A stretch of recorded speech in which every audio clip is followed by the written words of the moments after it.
Well, hey there, sweet peas. Welcome back to Friendless. I'm your host, James Avramenko, back once again to ask what it means to be a good friend and how can we be more effective members of our community. This week, I had the absolute pleasure to chat with the one, the only, Dean Spade.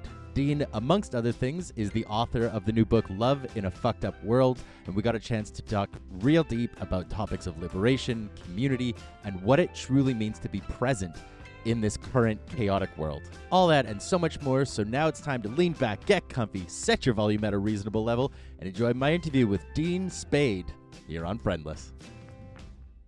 This week on Friendless, I have someone who has been has been talking to me pretty steadily for the last couple of weeks, but we just met for the first time just a few moments ago.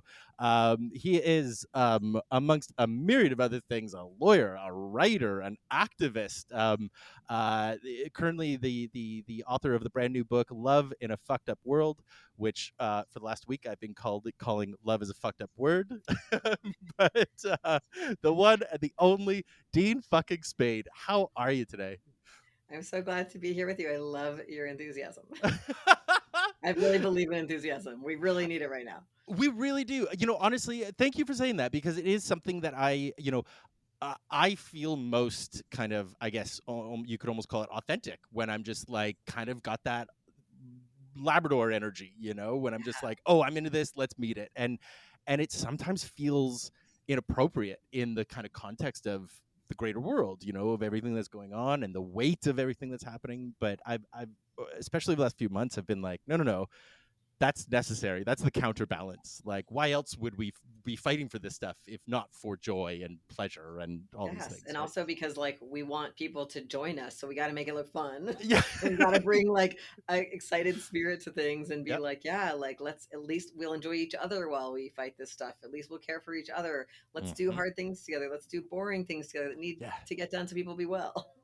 Exactly. So before we really launch into it, I've got so many questions for you. I have prepared a whole list we won't get to, but I was just so nervous about this interview. But to get things really rolling, I'll ask the same question I ask all my guests, despite my little preamble to you.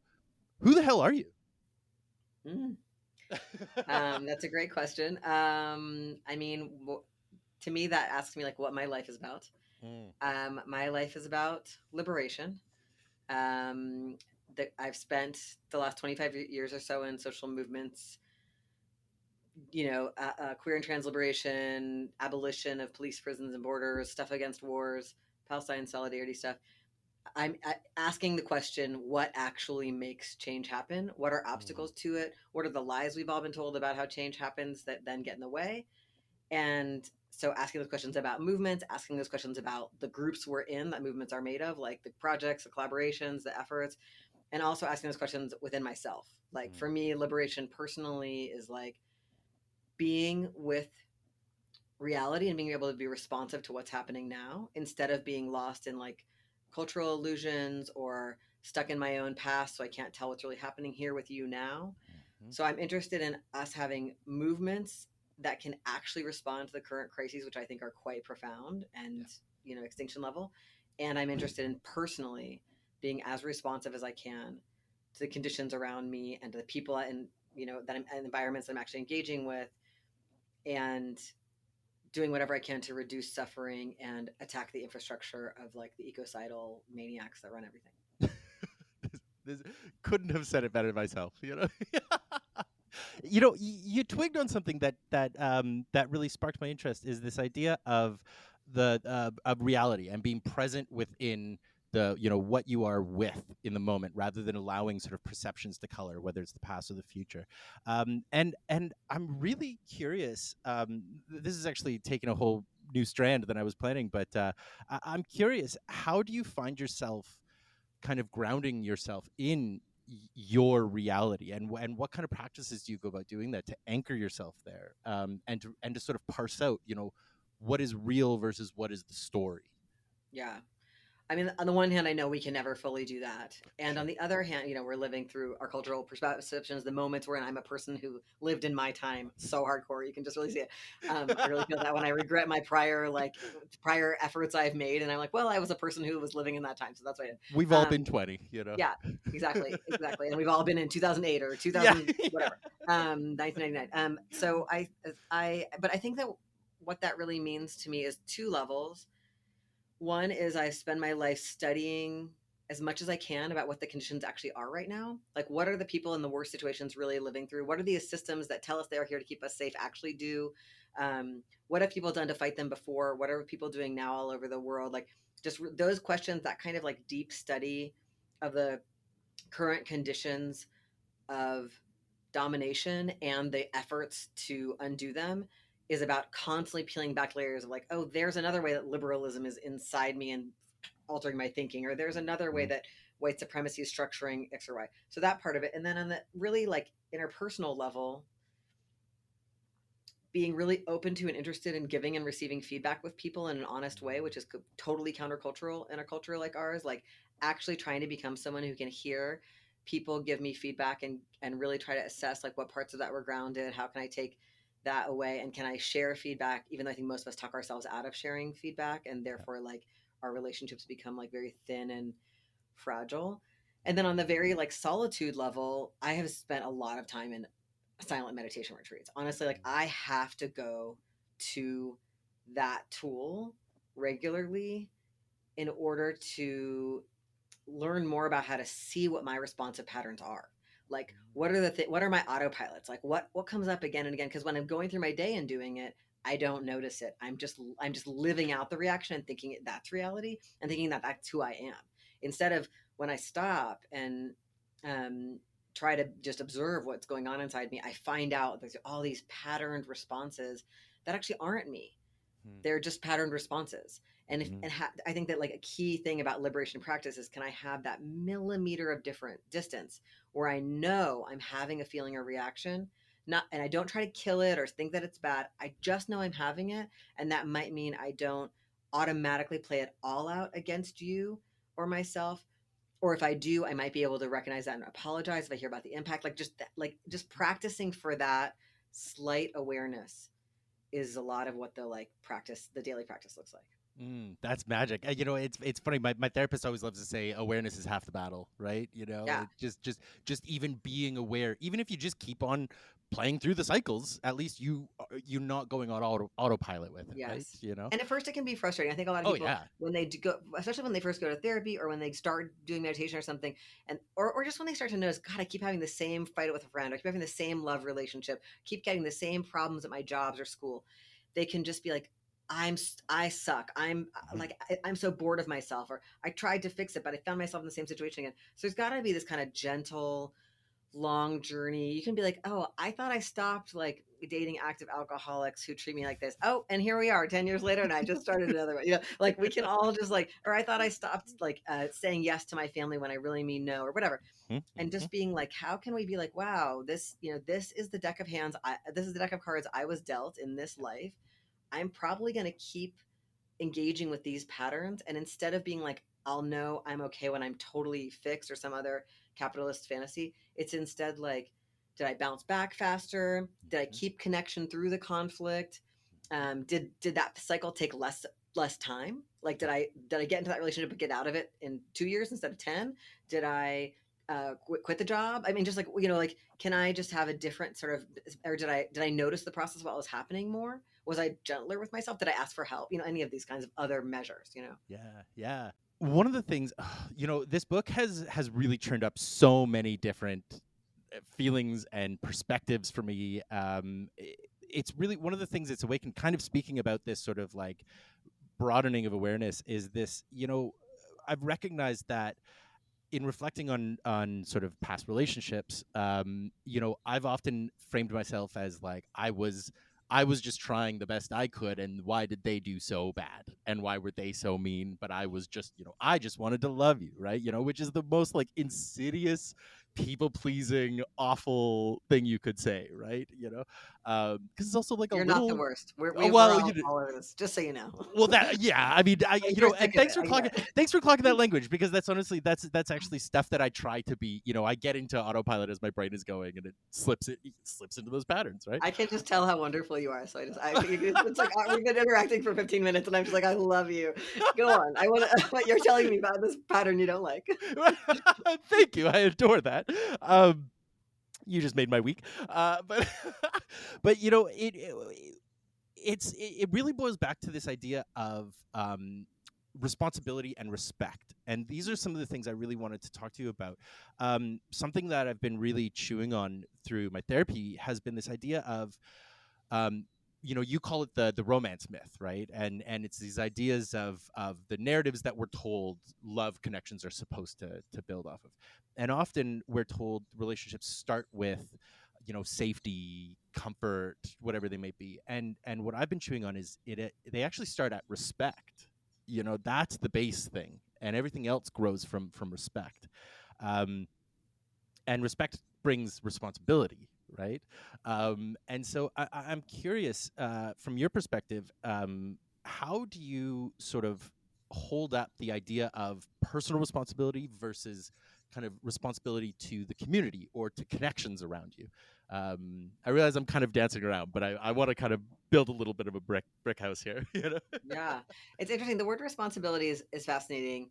I always had a real allergy to it because it's really Mhm. heavily used like in neoliberal ideologies and criminalization. It's like poor people and people of color are bad and they need to learn personal responsibility. Like all of our horrible presidents give all these like lectures about personal responsibility whenever they like cut welfare and like increase money for border enforcement and cops and stuff. So I've always Yep. struggled. And then I read that wonderful book, Joyful Militancy, that Mm. is by Carla Bergman and Nick Montgomery. And they like take apart the word responsibility and show more of like responsiveness in it and like the ability to respond to what's happening now, which you heard in my prior discussion of what I think liberation looks like. It really helped me to feel better about that word. And I have the same problem with respect.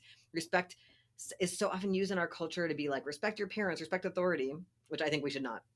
Um, Amen. and I think we should not respect any illegitimate authority, and we should actually, respect legitimate wisdom, etc. But I think that I think that these are just my like takes on those words. But I think we're saying the same things. Like for me, it's like I think about like my goal is to know kind of what's going on in me and how it's playing out and impacting others. And of course we don't like of course we're most of us I think it's so funny like we think we can like go on apps and make a list of who we are and then I can show you who I am and you can know whether you like someone like that and like it's like as if we're these like clear like inventories, right? Checklists. So Yeah. capitalist, right? Yeah. And I don't know like hopefully and I think although okay I'm looking for somebody who's this, hopefully I'll be surprised and I be totally turned on by somebody who's not at all those things, right? Like Yes. that's what's so cool about sexuality and romance and crushes and friendships and everything. Anyway, but so it's really true that we don't really know what's happening inside us. A lot of us think we're a certain type and we're something else. Like a lot of us think I'm always the caregiver, but most of us actually receive care too.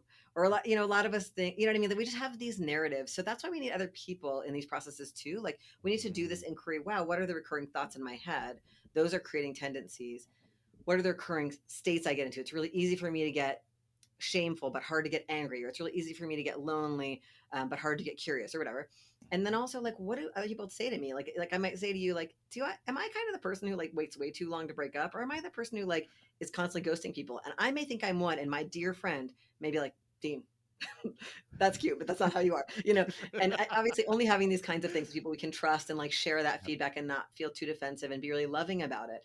But I think like this process of just trying to learn more about how we are Mm. and how we land on others and kind of like getting a little more capacity to choose, right? It's like I'm Yep. like if I get up every morning full of like hatred and rage and I want some other feelings, can I like appreciate what those feelings have done for me? If I get up every morning and feel like so overwhelmed by the world but I want to be able to like kind of take action with others, or I'm so afraid socially but I also want more company, like can I like get enough, or I keep being like people say I'm putting them off and seeming aloof and I don't mean to, and I'm actually making the meeting or the party unwelcoming but I don't realize it. Like can I just get more capacity to choose, like to like choose to reorient. An example I give a lot in my workshops is a lot of us feel a lot of avoidance right now. Like Mm. everything's overwhelming. And part of it's living in a society where everything's coercive. It's like, oh my god, I couldn't bear. It's like, I don't want to go to work. I don't want to call my grandmother. I don't want to have sex with my partner. I don't want to go to that party. I don't want to go to that meeting. You just want to We curl feel up. this avoidance. I just Yeah. want to, yeah, I want to curl in a ball. I want to go to TV, or I want to go to Yep. video games. They make really amazing drugs right now, whatever. Yeah. Um, and then what we need is to be able to feel on purpose. So I do this exercise with people, like, Mm. how do you shift when you just notice you feel avoidant about everything, even the stuff you actually want to do? Mhm. Like, oh, I now have to do my task for the mutual aid group, but I feel the same way I feel at work doing a task. And it's like, what do? Do you like imagine the people that are going to benefit from you doing this task? Or do you imagine your ancestors behind you? Or do you think of your best friend who you love doing this with? Or do you, light a candle and say some kind of prayer that means something to you? How do you like reorganize yourself when you want to, towards being on purpose, or towards being connective when you're feeling disconnected, or towards letting down your guard when you notice you're feeling unwilling to be vulnerable with a loved one? Like, and not as a must or a judgment, but just having a little, like, and the first part is always accepting how it is now. It's never Yeah. going to work by being like, fuck you, Dean, you shouldn't be, it's Yeah. got to be like, oh, you're Yeah. It can't scared. be I'm built in scared. shame, right? Yeah. That's Shame. yeah. I love shame. It doesn't help at all. Yeah. Right. Yeah. I'm scared, I'm scared, and I'm going to remember why I'm going to try anyway, or whatever. Mm-hmm, mm-hmm, mm-hmm.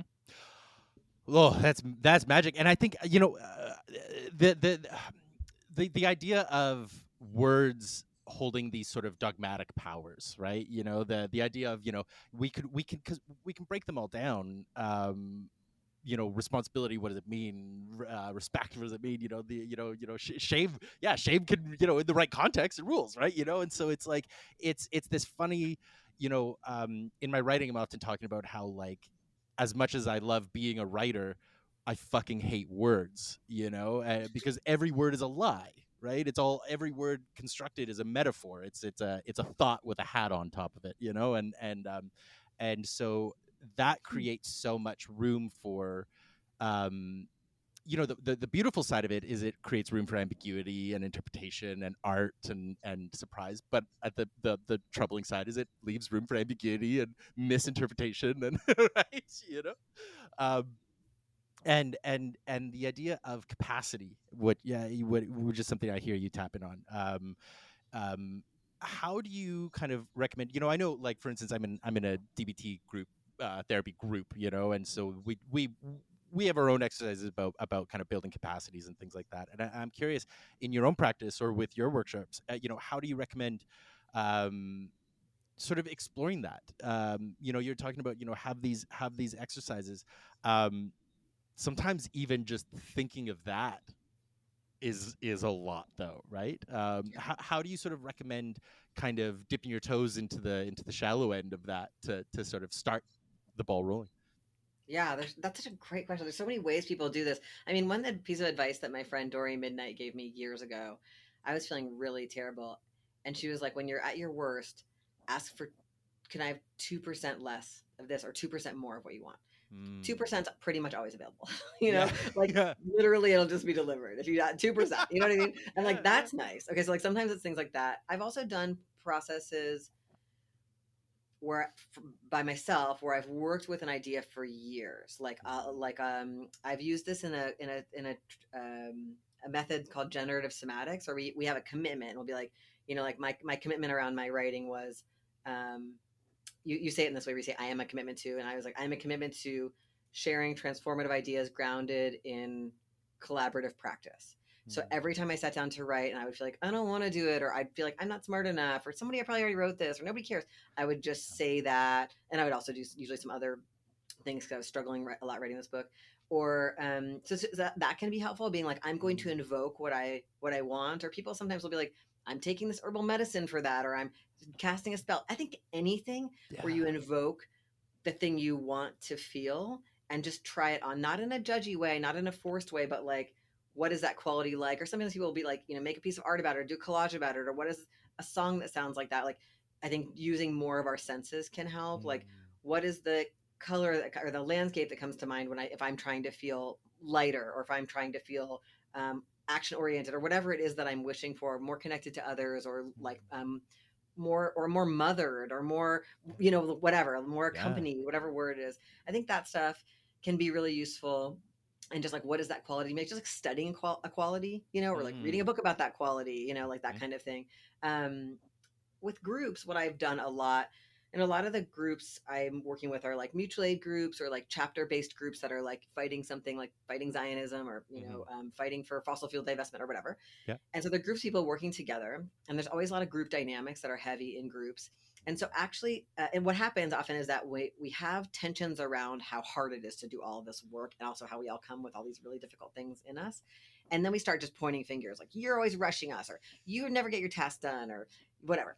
Yeah. And so instead of pointing fingers to talk about the group culture of the space, I like one exercise to do is like I created a list. It's like kind of I can't remember what I called it. Like what on one side is like kind of group cultures from like kind of dominant culture, and then the Mhm. other side is like qualities of group cultures that are more mutual and caring and whatever.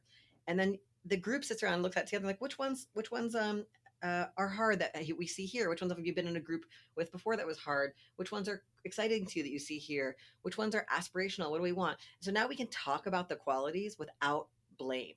We can just be like, what's Mm. that like, what's that one like, how would we get that one? Oh, maybe we'd celebrate birthdays. Maybe we would all use Signal to text about this. Whatever. Maybe we would keep this list together. Like, Yeah. what are the things? And so then you just start to like, I think just talking about and admiring qualities in the abstract, and then like letting yourself like a lot of people say desire is sort of the transformative space in us. Mm. Wanting is good. Like wanting, Hmm. like I want to, and especially wanting experiences and feelings more than objects.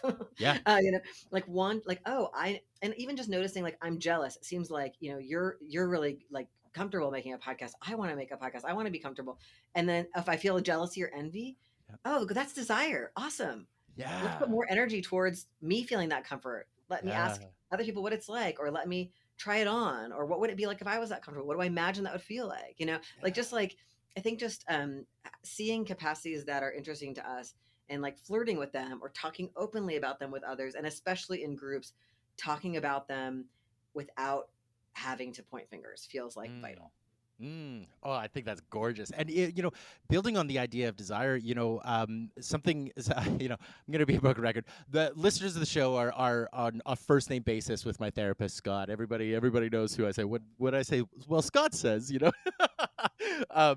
um, he years ago gave me this tool of anytime I heard myself say I have to try and reframe it as I either want to or I don't want to, and both are equally valid, which is the case for everything. There's nothing in Cool. this world you have to do. There's only things you want to or don't want to, and allow that to be your guiding.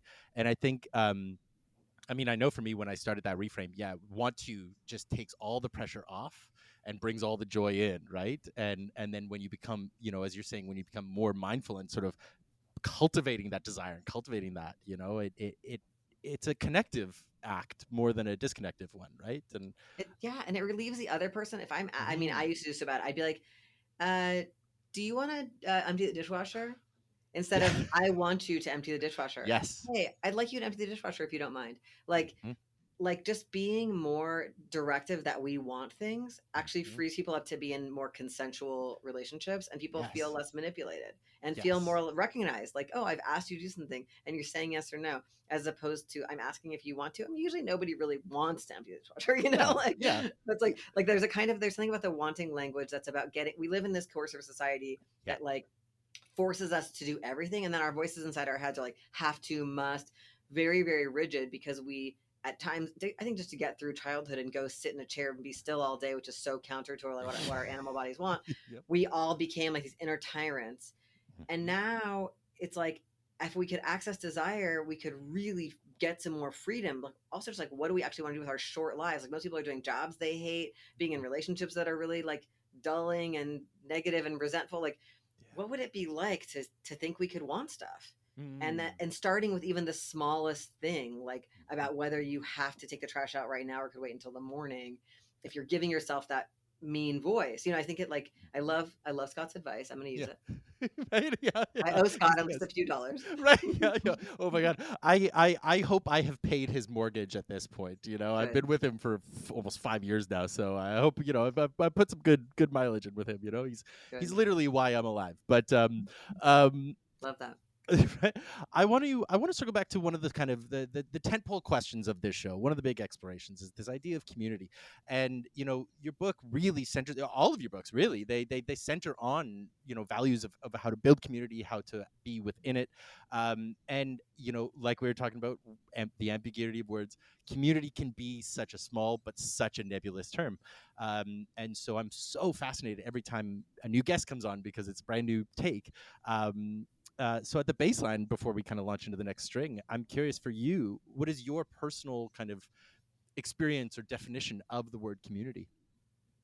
Yeah, I do think community is one of those like extremely co-opted, widely overused Mm-hmm. words, like especially given like all the like sketchy neoliberal multiculturalism where different and like nonprofits and universities and corporations pretend they like represent different communities. Oh yeah. I think like what it I guess I'm just going to go to like what I feel in the day to day. Like I feel like I want everyone to have deep levels of support. In the book, I call it like promiscuous support systems. I want Yeah. everybody to have a lot of kinds of contacts, like close friends you could tell your secrets to, lots of people to talk to about your stresses, like not just one, lots of people you could call if you were in jail or hospitalized, like that kind of thing.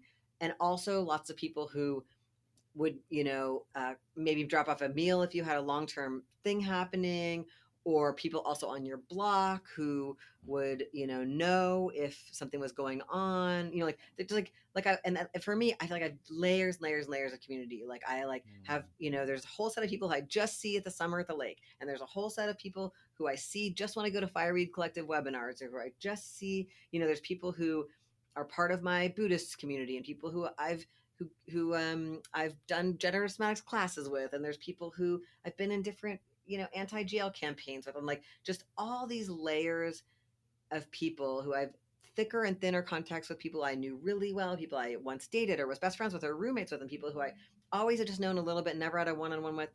Like community is some set of those things, and ideally, that responsiveness we talked about before is happening on all these levels. Mm. So ideally, I'm learning about who I am through lots of different kinds of connections with others. I'm learning about how I land. I'm seeing people I can admire and be like, what's their life like? How do they do that? How do I do more of that if that's what I want? I'm feeling like I know how to, like, if I want to whip other people into a frenzy with me about stopping this county from building this jail, I know a lot of people I'm going to contact. I'm very promiscuous about that. I'm like, if you've Yeah. ever met me, you're going to hear about whatever I'm currently like Yeah. obsessed with. You know what I mean? Like Yeah. I will write to you. Yeah. Yeah. Like, Yeah. and a lot of people I know are really scared to do that kind of thing. And I'm always like, oh no, Mm. yeah, you're going to hear about it. You know what I mean? So Fuck like, yeah. I feel that I think there's like, but a lot of it is about both support because we live in times of extreme crisis, and also getting fresh blood. I was talking to some people on a comedy podcast yesterday, and they were talking about the dynamic of a lot of people they know only have friends they met like when they were in their early 20s, and then those friends are all over, but they don't have close by friends. Yeah. Like Yeah. so you got to keep meeting new people, you got to keep adding new people to Yes. your circle who are, and part of this too, we were also talking about like the romance myth, like not having all your eggs in one basket. So I want to Yeah. like not need all of my lovers to also be the best people to talk to about my intellectual pursuits, or the best people to do political work with, or the best people to talk to about my dead parents, or the best people to talk to about Yeah. anti-Zionist Judaism and spirituality, like all of my many dimensions of who I am. Yes. Not putting all of that on any one person, actually having multiple people for all those things, Yep. because right now people are not well and they might not call you back, and you know what I mean. So Yep. like I want us all. So there's something about the word community that's related to this. There's also a Mm-hmm. use of the term community that includes like strangers who are Yeah. part of things, like we're all in the queer community, or we're in the, Mm-hmm. you know what I mean, like community people who have a certain diagnosis and are all working together on that, or have a certain value, abolitionists or something. I think that can get kind of loose, and also it's fine. Like this is one of those words that's like everyone should use it however they want. But the one Yeah. I'm really interested in right now is that sense. I think most people are wildly isolated, Yes. do not have people to confide in, do not have people to have their backs, and don't. So many people I know are taking care of elders who are Mm-hmm. so isolated. That person has nobody except for maybe their like child or relative who lives Yeah. somewhere else. It's like it's really dangerous for everybody. Isolation is like the most dangerous thing. Tourmaline taught me that. She taught me that like whatever is going on that's bad, isolation makes it worse. Yes. And so I'm very worried about that for all of us, especially then the storm comes, then the fire comes, then we Mm-hmm. really need each other. The more we Mm-hmm. prepare now by like figuring out, okay, what are obstacles to my connecting with others and building trust and being trustworthy, like the more we inquire about that, it's like you got to practice a lot. A lot of people I know are just like, I don't really like other people. And I'm like, well, too bad. Get That's used who's to it. here. Yeah. So Yeah. what does it look like to practice and to not be rigid? Like, especially like Yeah. when you do social movement work, it's like whoever shows up, you're like, fucking welcome. We need you. Right. Yes. And so I might not like you, but I love you, as we say in 12-step programs, Yeah. like and can I just become someone who's more open to more people? Still, of course, I have boundaries. I'm not going to like um, do things I don't want to do with others, Yeah. and I'm going to pay attention to that. But is there a kind of protected closeness that's getting in the way of me building a deep bench of support and care? Yeah. Oh wow! Oh geez, there was a term that I was introduced to. I got sober a couple years ago, and a friend of mine introduced me to the idea of the six pack, the friend six pack. Instead of relying on a sponsor or any one thing, you get together a group so that you can spread that out. Cool. And especially I would say over the last year or so, I very much was in a realm of redaction and reduction, and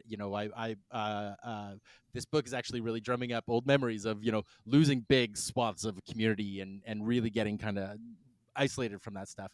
And now I'm in that phase where I'm realizing how much damage that can do, right? And you were talking about touch, and I remember years ago learning about how babies will die in the crib if you don't touch them, and so where do we get it in our head that that changes when we become adults, right? Like of course we need this, and I often hear this sort of very common refrain of it's hard to make friends as an adult, right? And over the years, I've started calling louder and louder bullshit on that. And I'm curious about your perspective on sort of how do you go about kind of making friends, making connections. Like, if you're out in the world trying to build a new connection, how would you personally kind of go about doing that? Yeah, I just have to go back one step to say I Yeah, just wonder if you've seen all of that research about how little men and boys are touched in our culture. yeah, Oh, it's so it's sad. heartbreaking. Yeah, it's Yeah, no it's wonder they're so violent and take touch, and yeah, it's yep. so awful. I mean, that's the root of it. I was just talking about it the other day about how so many boys are taught the only form of intimacy that they get is romantic, sexual with one Yeah, partner, and they don't get to touch anyone else. Someone once told me about how they see sports as a ritual. It's a ritual that's been concocted so that men can earn touch. Right, yeah, because that we don't allow each other to hug. They're hitting, it's violent, but yeah. if you do well, if you earn it, then you At the get to end, hug each other and you get to be happy and you get to, right, yeah, and it's so heartbreaking. It's like you could just like, if you want to touch your friend's butt, just do that. yeah. It's Or great. just or just cuddle or hold hands. Men in so many Ex- other cultures just touch each exactly, other, arm around each other while we walk. Yeah, it's just really exactly. noticeable. I think when you have to, what you need to create a settler colonial, extremely militarized, white Yes, supremacist patriarchal culture requires uh, de-skilling people. yes, But it's cruel. It's literally it torture. is. Yeah. Okay, I'm really bad person for in some ways for advice about friendship because That's okay. I love people. Yeah. Like I like love people. Yeah, Like, you know what I mean? that might be why I call bullshit on it, because I'm like, Yeah, just go talk to people. What's your right. problem? I know. I mean, there are definitely I can think of situations. There are definitely places I go sometimes where Sure. I'm like, oh my god, where I feel insecure. I'm like, no one here will be Yes. interested in me. I mean, Yes. especially when I'm like in like cis gay male spaces where I'm like I'm Right. short and trans and like these people are just like looking over my head. Like, there's places where I feel less like a desirable friend. Sure. But usually in the end, still I make a friend because you got to Mhm. wait in a line or whatever. But I think like I have a lot of students who really struggle to make friends. I think some people who went to school during the beginning of COVID. I think Yeah. there's just a lot of conditions that have really given people a lot of social anxiety and also like struggle to have some of those social skills that make it smooth. Yeah. And the things I say to them is just like, do something you're interested in that involves other people. Like it's just like Mm. even mildly interesting. Because one thing I've noticed is like, when I was a kid, when you left home and you went to wherever you were, if you were left home and you were let to live somewhere else, you couldn't stay in touch with your friends from back home unless it was like snail mail or waiting for a payphone somewhere, Yep. Yep. So you had to just go to wherever you were going. And I was like, I got to get out of here hardcore. Yep. And then you have to join something. You just have to be like, okay, I don't know. I don't care about this activity or whatever, but there'll be people there. Like Yeah. you had to find new friends. And now I see a lot of my students, they stay kind of connected to people online from high school or college. And then when they make whatever the next move is, they never make any in real life friends. Their friends are all just through those electronic communications, which aren't meaningless, but they Hmm. aren't going to bring you soup when you're sick. They're not Yes. going to go out with you to try the new club on the Saturday night where you're nervous to go to by yourself, or Yep. whatever that is for you. Go to the 12-step meeting for the first time, whatever the thing is that you might need a real local friend for. Yep. And so yeah, so I think it's like part of it is honestly like, and there's so much research about how we have like less group activities than we used to. I mean, all the Yeah. stuff about, bowling clubs and dancing and, like, Yeah. and so I'm just like, I mean, I think queer people, I think we are a little better at it because mostly because we're Yeah. like rejected by our families. And like, I think we believe in friendship more than Yeah. straights are supposed to. I think like the cultural norm of straight society is like to be in your blood family, and then like maybe you briefly have friends when you're like an adolescent, and then you like find your new family with your partner and be isolated again, and then Yeah. maybe join back up with your natal family and some kind of extended family. And queers have been opted out of that or pushed out of that for Yeah. so long that we've had more enduring friend community, although I think that's changing too. I think our whole Hmm. society is turning towards isolation, and more queers have been pushed to assimilate into a more heteronormative like life pattern, family pattern. But yeah, I think it's just like about having, and also even if you have some friends, just like doing activities with more people, just so you keep, also so you keep changing. Like one thing I talk to a lot of people about is Yes. like, if you're the most radical person you need to You're in the wrong room. absolutely find some more friends, Yeah. because you need to be pushed. You need to be Hmm. pushed towards more solidarity. You're being Hmm. pulled in the wrong direction. We all need more connection and changing and shifting Yeah. connection. And I think that it does. And I know that's hard because of course not everybody can do group activities, especially like COVID and Of so course. Of many other course. issues. Yep. But I think like that can include for some people some forms of online connection.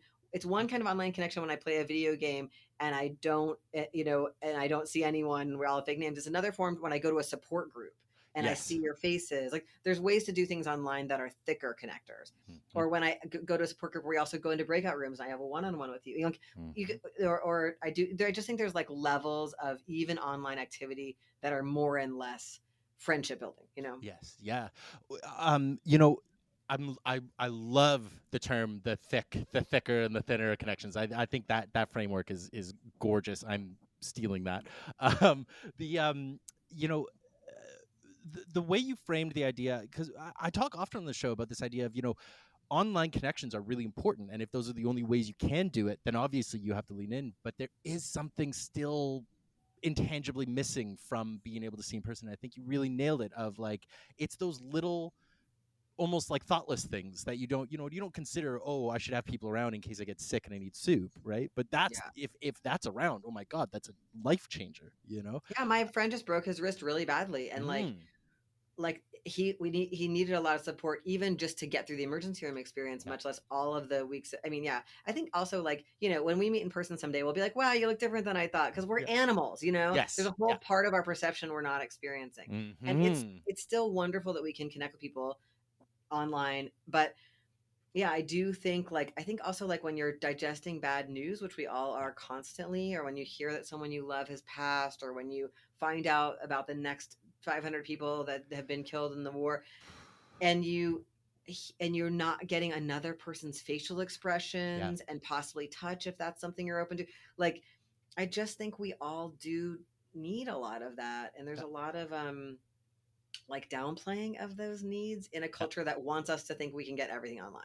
Yeah, right. It was once I went to a university on the island. I went to University of Victoria in Canada, and it's like a little hippie commune campus. And I had a guy once on the bus tell me that all of our bodies are magnets, and it's important that we're at once always repelling everyone but also attracting everybody, and we need to essentially recharge our magnets by being around the right Mm, charges, right? And I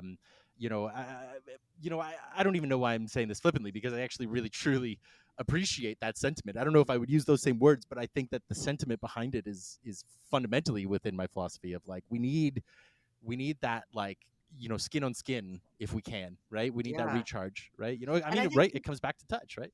yeah, and people, and there's some people, I think part of what I really need is to sometimes be around people who I feel totally like I'm not on. Like Yeah. I think it's really easy for me for various reasons as a shame monster to like think I have to like be great and be perfect and Yes. you know and so I need sometimes to be by myself and not on. And then I also need sometimes to be with others where I feel like I don't have to be on and where I'm practicing like the idea that I'm acceptable. Yeah. And I think a lot of people I know who are really isolated are with others so rarely that it's kind of a big deal and they feel a lot of Extra pressure. like yeah, like pressure and like avoidance and fear and Yep. anxiety. And one of the things I think about a lot is like part of the reason our lives are so terrible is because people live in such small groups or alone, and it's really expensive. Like right, housing and Yeah. food and stuff are more expensive than they've ever been. You have to do all your social reproduction by yourself. You have to do all the cooking and all the cleaning and everything by yourself. And if we lived in larger groups, which we are evolved to do, everybody's life would get easier and cheaper. But people are so afraid of having a roommate and having conflict about the dishes that they like don't do the thing that like is the radical and like ease making thing. Instead, they work like Mhm. bazillions of hours to pay rent to live by themselves or with one other person.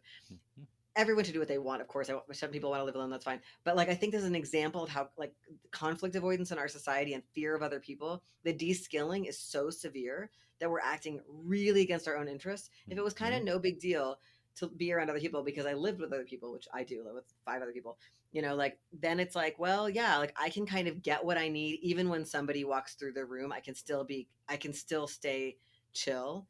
Yep. And that was hard earned because Yeah. from some of my childhood experiences of being very stressed out by other people and being in foster care and stuff. Like Yep. now I can live with a group and get all the benefits of that, of caring for the space together and being able to borrow each other's food and all, cook for Mhm. each other and all that stuff and care for each other's kids and everything. I can do all that and like still renew myself Mm. even if other people are around. I think a lot of people I know right now are like, I can't be okay unless I'm alone and Yeah. basically alone and regulating myself with a screen. Yeah. That's Yeah. intense. I mean, you just read me so hard. What year is it now? 2024. I don't know. About 4 years ago, I got divorced and I moved to Vancouver, and I was like, I will no longer live with people. It was so needed, but I'm now at the point where I'm like, that is a this cannot continue. But there is this fear, and there's this resistance to like, oh, what if I don't like them? What if they're loud? What if they chew wrong? And it's like, well, grow a capacity, James. Yeah. I mean, I did have to live alone for several years Mm, to kind of work through some of my hypervigilance, yeah. shame, constantly on stuff. But it was actually the combination of living alone and then living with people. It was the Mm, combination of those experiences that helped me with that. And yeah, I don't judge anyone's process. And I think a lot of people need chances to practice autonomy. And yeah. especially with what you were saying, like figuring out what I really want. Yeah. A lot of people can best do that. Like when I'm on my own, I can sort of figure out what I really want, and try that on. Yeah, but I feel like there is just like we've really lost capacity to be together, and it's really, really showing. Right. Well, I mean, whenever you hear people talk about like, oh, we're so everything's so fractionalized, everything's so divided, it's like, yeah, because we don't know each other, we don't talk to each other. And there was something too, you were talking about, you need earlier, you're talking about feedback, being able to take feedback, and the idea of growing and pushing. And I think one thing that I've observed in myself and in people around me is that they keep people around them who don't create a lot of friction, right? And that creates a lot of comfort, but it doesn't create an environment for growth. It doesn't create an environment for change, or anything like that. And we kind of need a little bit of pressure. We need a little bit of friction. Like, we don't need that awful tough loving stuff, but we do need people who are willing to push back a little bit, and we have to be ready to push back and hear the pushback and all those things, right? I don't ever see this. I don't know anybody who doesn't have anyone around them. I feel like people I know, everyone has friction. Even if it's Yeah. just that they're like a couple who's like stuck in the exact same resentments they've been in for like Right, 20 years. right. I would consider that a lot of friction. It's like Yeah. the wear and tear is high, you know? Yeah, yeah. But yeah, I can't, I don't know if you can avoid friction. How are people, avoiding friction? Well, I guess what I'm meaning by that is like it's more of a it's more of like an unspoken thing. Like Oh, it's keeping together, even though there's like, let's say it's a group of four. When they're all together, it's sunshine happiness. When it's three of them, it's bitching about the one who's not in the room. oh, that, It's yeah. that Well, kind and of also stuff, that right? thing too, a lot of couples, and I think Yeah, some friendships will be yeah, like, it's threatening to me if you go and have these kind of friends or this kind of sex or that kind of intellectual or political interest. So you keep your life smaller for me and you yes, feel a little bit resentful, but yep, you also don't want to lose me. So we're like actually like we're in a like locked pattern of non expansion, non curiosity, yeah. and we're bored. But we're grumpy and we're blaming each other silently. Hmm. That's like the worst. That's like the most terrifying version of like a romantic relationship for me. That's like my worst fear.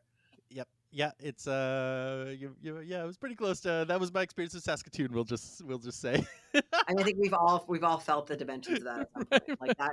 that pattern is very heavy. Yeah. Big time, big time.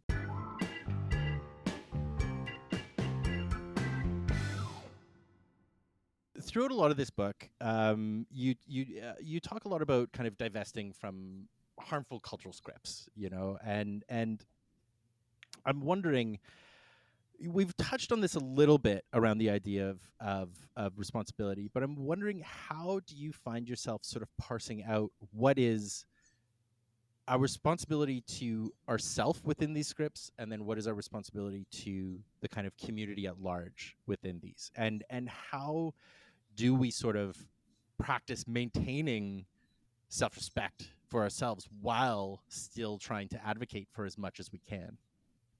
Will you give me an example of something that gives you that trouble between community responsibility and responsibility to yourself? Oh, that's such a good question. I was trying to keep you on the hook here. Um, so it actually it breeds into one of the further questions, but this idea of, I'll go really loose just because I'm pulling it off the top of my head. The idea of sort of, let's say it's okay. There's an example right now in my city of, there's the municipal transit is struggling to fund their day-to-day operations, and this isn't something that directly impacts me because I have a rideshare account, um, but it is something that impacts a lot of my friends and a lot of my community, and it does directly impact me in that it's much more important to have a good transit system than to have lots of cars, right? Um, and so within that, uh, how much capacity I have, not only for that problem in itself, but also everything else going on in the day, plus um, sort of just taking care of myself versus wanting to be a part of the community that builds greater good. How do you find sort of parsing out, like, Yeah. where, I hate these words like the proper limit is, or the acceptable Yeah. limit, because I know those are kind of sort of the first thoughts you're supposed to throw out anyway. But I'm curious, how would you go about kind of parsing out what you can offer to the problem, what you can offer to the solution, versus kind of how much do you have to kind of step back and just say, I'm gonna amplify voice, but I can't really contribute more than that. Yeah. The way that this is coming up a lot, I've been doing a lot of book events. Mm, People kind of asking, like, a lot of people feel really burned out yeah, and they feel like they have no time or money or energy. And how could they possibly be part of social movements? yeah, And, or they see that other people saying that or something. yeah. And I think there's a few pieces to that. One is I want to ask the question of what burnout means to people. Mm, Some people burnout means I was previously in social movement groups. I had unresolved conflict and I left with a bad feeling, or I tried to go to a couple groups and I had negative experiences. Some yeah, white dude lectured me on some theory and I was like, what the fuck? Or nobody called me back or whatever, right? yeah, And sometimes, so that's one set of things. Obviously, unresolved conflict. Well, we need to work on learning about like grieving that pain and then thinking about how to build better approaches to conflict in our movement groups. Or, also the thing about like, I went to a group once, or I tried to think once and it didn't work. Well, you know what? Turns out social movement, lifelong experimentation, Like it's, in 12 step, they say go to 6 meetings before you decide whether or not this program is for you. I'm like, yeah, Yeah. go to but except this time it's go for the rest of your life to movement spaces and try anything to save our lives and our planet, Yes. because Yes. kind of there's no alternative. Yeah. But then the question about burnout, I think one thing is like a lot of people identify as burned out, but are actually really exhausted from their consumption of social media and video games and Yes. entertainment that's highly stressful. And I just Yep. want to be real about this because the people across all of time who've done all the social movement work were always the hardest working people who worked in the Yes. mines and the fields and took care of the children and whose families had died and been forced to migrate and been enslaved. Like this is this is not something that is done by elites who have a lot of extra time and energy and money, or Yeah. but waited till people were in the perfect health to do it or whatever. And so it just feels like we need to kind of think about, it's each of our own opportunity to be like, where is my energy going? Yeah. What One of the questions, a deep question, is when I do something to quote unquote relax, is this actually a resilience activity? After it, do I feel more connected, more inspired, more awake, more alive, or is this a toxifying activity for me? For me, television makes me feel gross afterwards. Once in a while it's really Mm. fun, but if I were to think that it was like my rest, I could do it for a few hours and then feel worse afterwards. I would Yeah. have been better off doing literally anything else personally, right? For me, Yeah. cooking, on the other hand, much better, or taking a walk, or riding my bike, or being still, or some forms of reading. Anyway, like just asking ourselves, where is all the energy going? Because we still have the same 24 hours a day that people who fought the Haitian Revolution, people who ran the Yeah. Underground Railroad, right? Yeah. People who are currently resisting colonialism all over the world and here, in Hmm. the United States and Canada. Anyway, so that's a question. And then the other thing is, like, we don't all need to do everything. Absolutely, Hmm. right? Some people are going to be at the heart of the transit riders and transit workers strike, and other people are going to be at the heart of the, feeding people outside in the Yep. park, and other people are going to be at the heart of the child care collective and the needle exchange, or whatever. We Yep. all need to go deep into a couple things, like pretty deep. And then we need to show up in solidarity for the other things. So I'm Yeah. going to be over here working really, really, really hard on supporting trans people in prison. And also, when they arrest people at the protest, I'm going to be in solidarity with them, regardless of what tactics they use. I'm not going to judge Yep. them. I'm going to remember that they're on my side, and I'm going to Yep. participate in the transit strike if the people ask me. I'm going to participate in the rent strike if I'm asked to. Like I'm Yeah. like my whole life is my politics, and there may be areas where I dive really deep. I think most people ideally should be in at least one mutual aid project, like Mm. just doing something that's about direct care in our communities, at Hmm. least one. Most people should be in a study group of some kind with friends. We're listening to Mm. podcasts or watching movies together, reading books together, trying to figure out what's going on, what has happened in the past. Let's dig in. It might be part of your mutual aid group, it might be something different, and then maybe like some kind of other affinity gurp that you're like, Mm.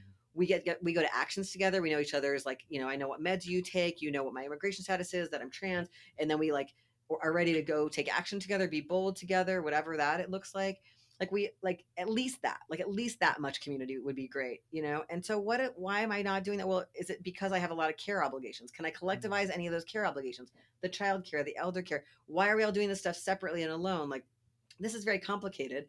But if we had more mutual aid, then the people who are currently right now totally bogged down in care obligations because Mhm. nobody helps them would have more help, Yeah. right? We'd be Yeah. able to, right? So like a lot, it's just like there's just like extreme demobilization. There's like where Yep. we need to be, which is hundreds of millions of people engaged in fighting back and caring. And right now, almost nobody is actively doing something. A lot of people are reading about it, thinking about it, Yeah. posting on social media, sometimes going to a protest, but maybe not really meeting anyone new. But if you're not like in a group that is actually working on something, it's time to do that. Like the Yeah. world is literally on fire, like in the worst ways. Yep. It's so real, and it's also prep for the next disaster coming to every community. Yep. And so I think this is the piece, is like it's a kind of like loving, gentle. It cannot come from shame and judgment. You don't have to do any of this.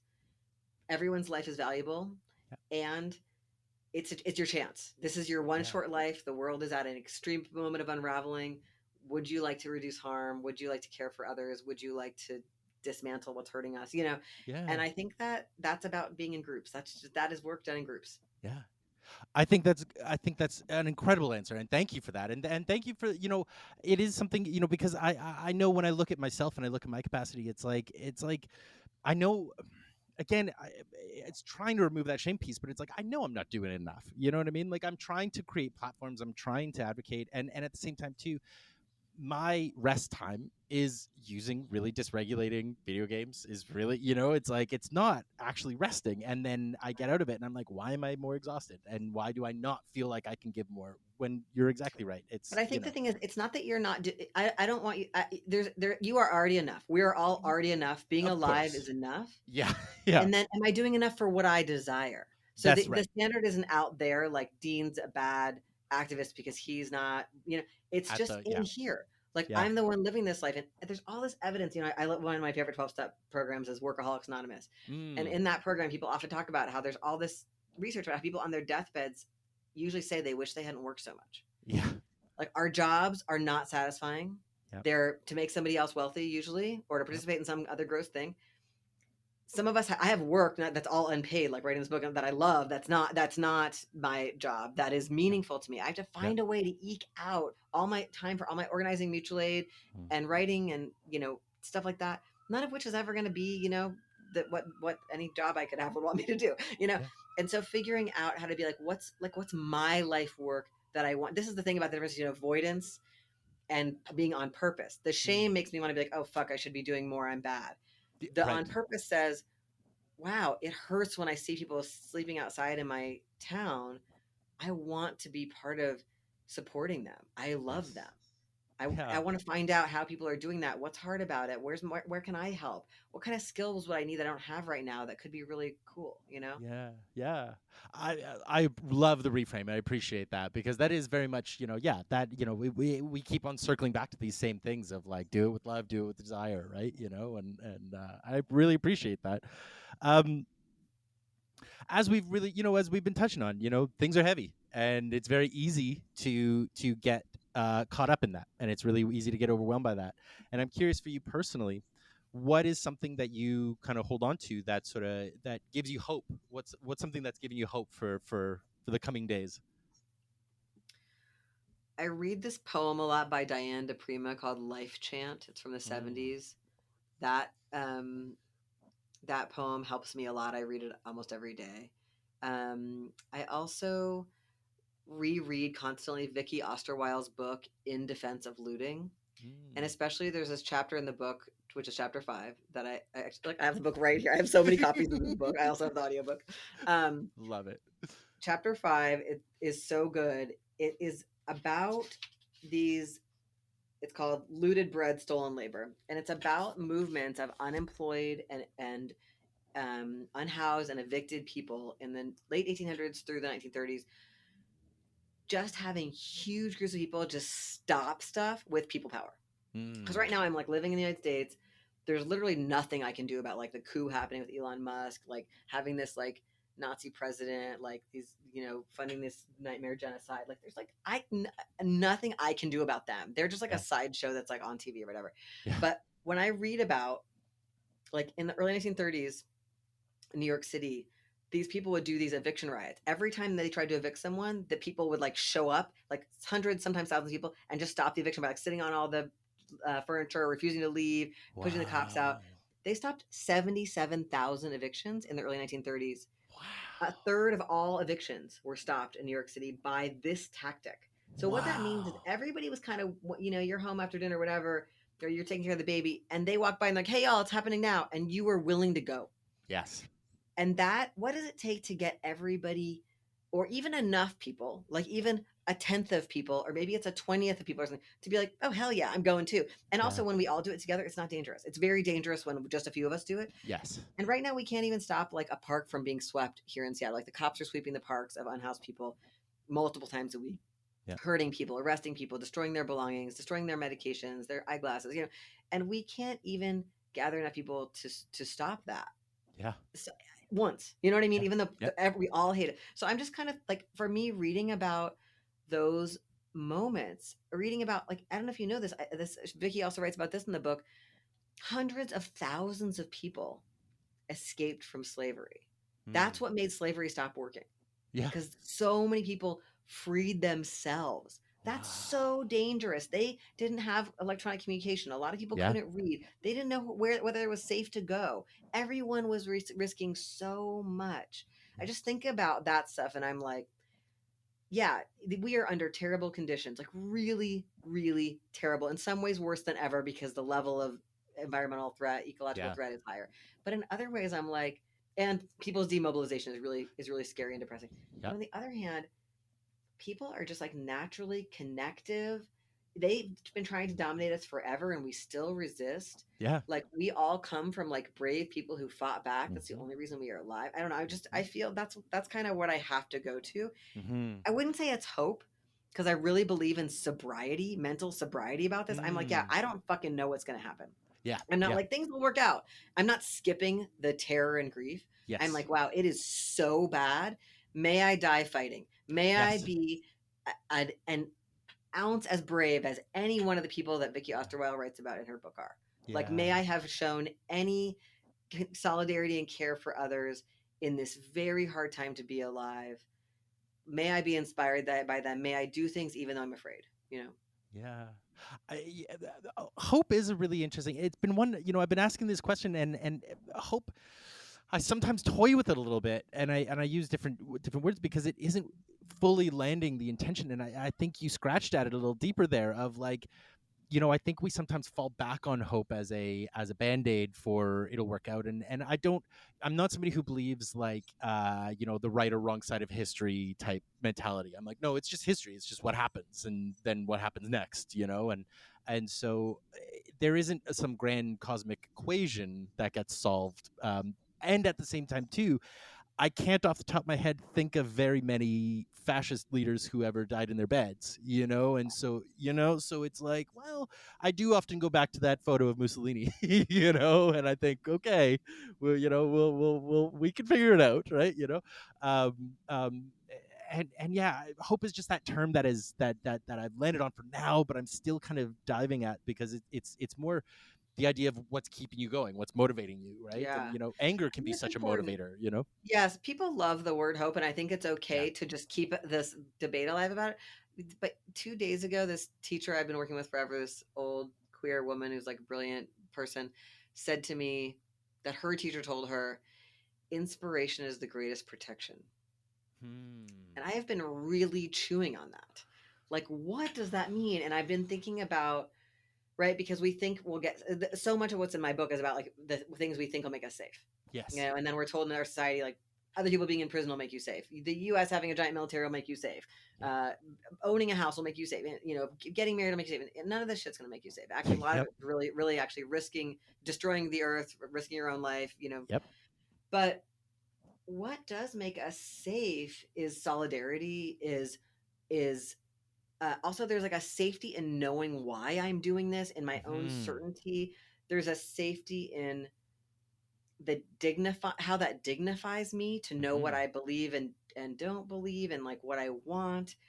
I think about this a lot with like sexual safety and consent and like how I feel like the more I become like in tune with like being able to pick up on red flags, being Yeah. able to follow through on my boundaries, knowing what I want and being able to tell someone else what I want. These are Yeah. not normal, easy skills in our society. So Yeah. no wonder there's so much sexual harm and difficult times people have with their sexuality. So there's this kind of like self-generated safety that comes from inside that's a lot about knowing like how I feel and what I want. And the inspiration makes me think of that thing we were talking about before, like about like desire leading you to Yeah. like what you need to do next, how you I want to be more like that, I want to feel more like that, I want to be Yeah. part of something like that. Yeah. Oh, that's a big one. I'm still chewing the original statement. That's Yeah, what does it I sound like to love it. you? It felt like a takedown until I started hearing the deeper thinking and realizing, oh, it's like the truest anchor. It's the truest thing to keep you pointed where you want to go, right? If you're inspired, then where you're going. It's when it's the idea of something like writer's block, right? It's like writer's block doesn't technically exist. It's just that you don't want to write what you're writing, and so it's your body and your mind telling you, you're going in the wrong direction, Mhm. and but when you're inspired and you just follow it, right? I often think about David Lynch would often talk about the idea of like the art life and following instincts and following these kinds of inspirations, right? And just allowing the spark of the idea to dictate what it was going to be. So instead of forcing it, to be, I am a author, so it must be a book. Instead, it's like, oh, I got this idea for a painting, so I'm going to go do a painting. Or, oh, I think a song just came to me. I'm going to go write a song, right? And just allowing that, you know, it's almost like, we were talking way earlier, maybe it was before we even recording, about the idea of like, listen to where the people are and go with them, right? It's the same idea as inspiration of like, allow it to guide you to where, and you're never going to be headed in the wrong direction. Yeah. Right? Where am I in my own way? Mm-hmm. Like I felt I had so much trouble writing this book. It took me about 10 years to write this book. Wow. So much shame. Who am I to write this book? Why? Like, Yeah. what are people gonna think? I'm writing a self help book. People are gonna laugh at me. It's da, da, da, da, da, all the things. And in some ways, you could have called that writer's block because it would show up as procrastination. It would show Of up as course. doubt. It would show up as endlessly rewriting the same things, avoiding the project. But I think the project was still a good idea. Now I can see that. It took me. I had to kind of work through it all, Yeah. but I was in my own way with a bunch of things. I think a lot of people I know feel real stuck right now. Yeah. They're just like, and I think part of it is like the unraveling is happening. Like you cannot believe that like governments or nonprofits or elections are going to save us. It really is up to us. That's Yeah. a lot to grieve and let go of. Yes. Like to truly let go of liberalism and neoliberalism and be like, nope, I'm just going to be here with my like people I know and don't know who are around me. That's all we have. Yeah. That's a really different like that's like a real new perspective that's painful to Yep. adopt. And there's Yep. a lot of letting go of like patriotisms and lies Mhm. of capitalism and white supremacy. And maybe that it's like, yeah, getting unstuck is like, how do I move with that Yeah. instead of have that like freeze me and make me turn to coping mechanisms to shut down and numb out. I think Yeah. that's what's happening a lot. Yeah, well, especially it's recognizing that future we were promised when we were kids is never going to come, and allowing yourself to grieve that, but also not allowing it to defeat you. And I think that it's very easy to slip into, well, if I just keep playing video games, then I can pretend like tomorrow it's going to be better, and it's like, no, no, Yeah. no, it's just going to be shittier tomorrow. It's going to be that much. And wouldn't Um, you rather be there for it? Like, that's wouldn't you right. rather and prepare for it? Like, it's like, I don't know if you know this person, author and podcaster, Margaret Killjoy, but she's got this very, really direct way of talking about like disaster prep, Mm, where she's just, and it made me think about it. She's like, yeah, like, okay, so the disaster is going to happen, the earthquake here in Seattle, or yeah. the fire, or the smoke, or the flood, or whatever. It's going to happen eventually. Do I want to be somebody who's already got water stored and can share it with others, or somebody who has to find somebody who stored the water? You know what I mean? Like, Yep. I want to be, I want to have the tourniquet in my backpack. I want to Yep. be somebody who has a flashlight. Like, I just, like, why? And there's nothing wrong with not being that person, but Of course. I want to choose to be of use and of service to others, to take care of as much of my needs and other people's as I can, have stuff to share, instead of being like, I was too afraid to think about it, even though it was guaranteed. Yep. And so I'm here, like, scrambling and like Yeah. possibly need to take half of somebody else's that they needed. You know what I mean? So I Yep. think there's just something about like willingness to stare at what's actually happening right now. And Yeah. it's really a lot to look at. And I've been studying, domination for 25 years, and it's a lot for me to swallow that this is all happening so fast. I think it's a lot harder for people who had more illusions about what system we lived under. Yeah. Big time, big time. Dean, oh my God. I feel like I could talk to you for another hour, just hours and hours and hours, but I feel like I would love that. I right? We should hang out. Yeah. I would love that. I really would. I will fully admit I'm not going to be coming to America anytime soon, but Ditto. Not crossing the border soon, but someday. right? We'll figure it out. We will. Um um this book, Love in a Fucked Up World, listeners, go buy it right now. Although if you are in BC, it's going to be hard. It is sold out literally across the entire Lower Mainland. It's impossible to find. Don't buy And it on printing Amazon. more. They are printing more. Are they As we okay? speak, yes. That was going to be the next. That was Oh, what I wanted to ask. the audiobook is out there, the ebook. So Yes, yes, and get any way you can, by any means, right? The audiobook is great. I've been listening to the audiobook. I've been loving it. I actually, and I there's a free sample of the audiobook online too that people can find. It's like 57 minutes of it if that's useful to people. You can fantastic, find it like on my fantastic. website or whatever. Yeah. Awesome. I just, yeah, I'm so glad you broke through the barriers you were feeling about this book, because it really, it is very rapidly becoming like a go-to text for a lot of the circles I'm in, Oh and wait, it's I have to really tell you one exciting. thing that I know you're gonna Please want to know. fire away. I just think you're gonna. I think that you're gonna appreciate it. I feel like we have some similar journeys. Okay. Early on in the process of planning the book events, I was planning one where I asked a person who was a long time, somebody I really admire, whose work I've taught. We've had a nice connection living in different cities here and there over the years. Asked this person to do a book event with me. They said yes. Then they read the book and wrote to me and said, I can't do the book event with you because I have a lot of concerns about the book that I don't have energy to tell you right now. But I know that a book launch is not the good place to bring that up. And 15 years ago, I would have died. You know Yeah, what I mean? Here's yeah. someone who I truly respect, who's my brand new book that basically no one's read, and just like, it's so bad I can't do a book event with you. And I can't tell you why right now. And I actually felt fine. I was like, this Good. person is so respectful. This Yeah, email is so kind. yeah. I like, I just wanted to tell this story of like that doing emotional work helps. Yes, Like I yes. could have, because I had a lot, and also like I had to do so much emotional work while writing the book I'll to bet. think it was okay for me to do it. That now it's okay with me if not everybody likes it. Yeah. Of course not. Like nothing is for everyone. You know what I mean? No. So I can just really be like, wow, I'm so glad some people like it. Maybe I'll hear about other people who don't like it. That's okay too. Maybe people Yeah. will be like able to say what was wrong with it and what's needed next. Yeah. Great. That's how I treat other people's work. Like sometimes like, oh, Yeah. I want to build on this or I want to depart from this and say why. Like I just wanted to share that with you as like a, Mm-hmm. you know what I mean? Like it's such a Yeah. journey to be able to like take risks and share ourselves in the world and then also tolerate that like not everyone likes us. Yeah. Like or not everyone likes our thing and that's not cruel or unkind. It's actually like it's actually really principled Yes. to be and that this person gave me frank feedback. I love Mhm. that.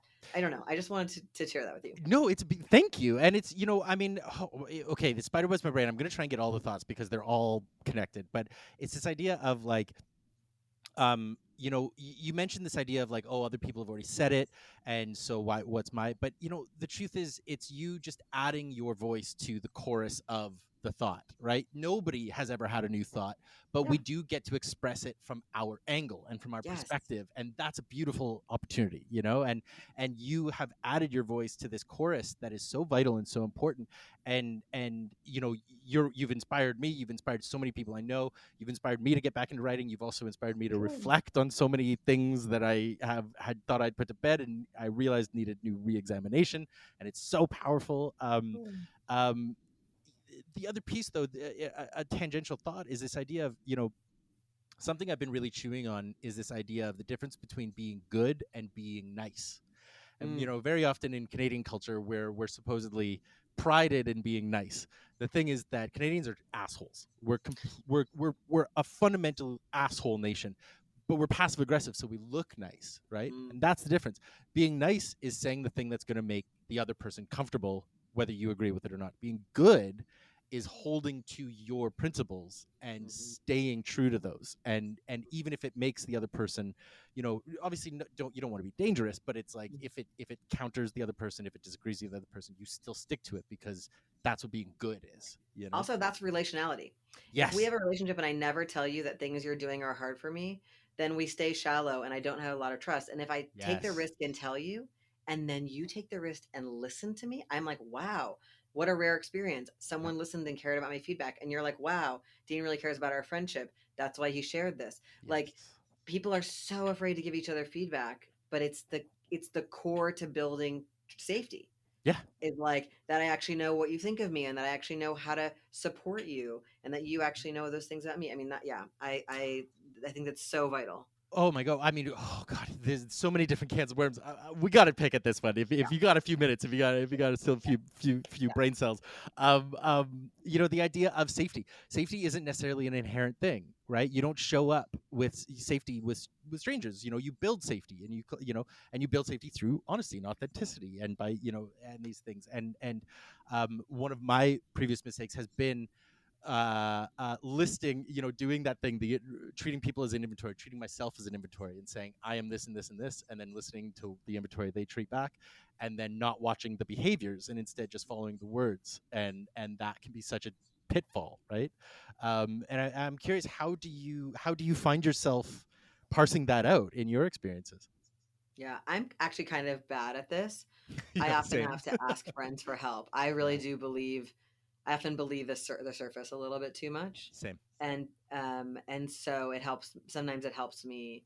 I'll be like, yeah, I love this situation with this person. It's so great. But then this funny thing happened, and my friend can tell me, oh yeah, that seems like actually really funny and odd, or oh no, that's, you know what I mean, like I just think we Yeah, really need friends to reflect on all these little things, and to have this confidential. It's not gossip. It's like, yeah, hey, I need a reality check, is don't tell anyone beyond you and me, I yeah, think it's important for us to really learn more confidentiality in our communities, and like be able to like vent to somebody or ask for inquiry about something, and then not have it go further. And I yeah. just want to say, I got this really great piece of advice from somebody recently, that I saw them giving this advice in a group. Don't close the circle. If I Mm, say something to you about Sally, don't tell Sally what I said. yeah, Or if you tell Sally, Sally, don't tell me. Like, yeah. don't close the circle. Just stop the loop. Like, Yes. don't pass along the gossip. Just let Wow. it stop. Yeah. It Stop is the loop. really, it really produces greater trust. It's just like, Yeah. let it end with me regarding gossip. Yeah. It's almost like safe compartmentalizing, right? Yeah. Because I find traditionally compartmentalizing feels dangerous. It feels like, oh, Yeah. I'm blocking. But it's like, no, this is a safe way of doing it, right? And we can also encourage people, like if you're telling me how irritating Sally is, I can be like, yeah, I can empathize with you. That sounds really Hmm. hard. Have you thought about talking to Sally about any of it? We Bingo. can all remind each other about the possibility of direct communication. Then you can tell me all the reasons you're afraid to tell Sally. I can Hmm. hear all of those, help you think them through if you're willing, Hmm. but I'm not shaming you, but just like, can we keep directing each other to both, yes, vent with me, share your feelings. Let's think about together what would be the right way to approach Sally. But like, can we have a value of direct communication? We don't right now. Yeah. Oh, Dean, there's 100 more things I wanted to ask, but I think I think we should call it here. Before we do, I do have one last question, but before we do, I just I really do want to just express just my deep gratitude for you taking the time to chat with me. This has been just such a pleasure. The book is obviously monumental, but you just as a person, you are a joy. It's been such a just there's been an incredible window of time for me right now, and I've I really just enjoyed thank it you. too. Thank you Yeah, so much. yeah. Um, I always love to leave listeners on a little actionable thing that they can try out this week for themselves. And so I'm curious for you, what would be one thing that they could try out to be a more effective friend, either to themselves or to their community? Direct feedback.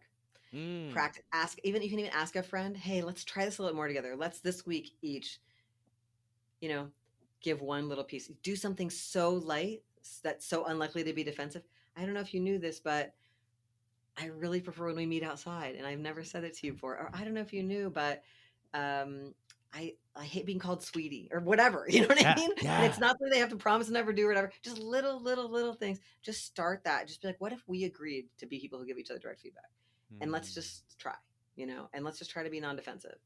Oh, I love it. I love it. I'm gonna try that. I don't know what the results will be, but it's probably gonna be better than I expect. I hope so. Tell me what happens. Absolutely. Where would you like listeners to find you? Where should we direct them next?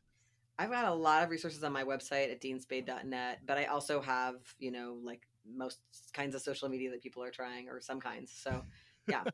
Awesome. Okay. Well, Dean Spade, one last time. Thank you so much. And Yeah, thank yeah, you. we'll talk to you again soon.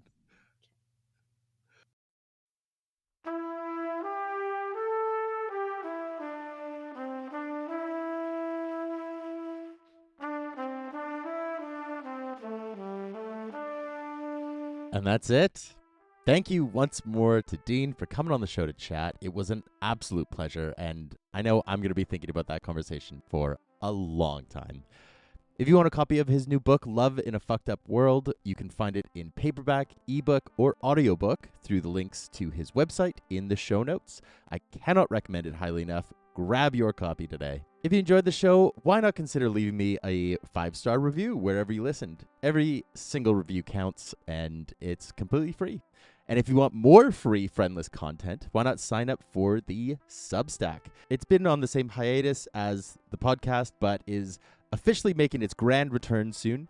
So you will be getting free updates on everything from book recommendations to advice on navigating friendship dynamics to sneak peeks of all the other creative writing that I've been doing lately. Along with everything else, you will find the sign up link in the show notes. But that's going to do it for me this week, so I'm going to just wrap it up here. Thank you so much for listening, and I hope to catch you back here next week. But until then, as always, fun and safety, sweet peas.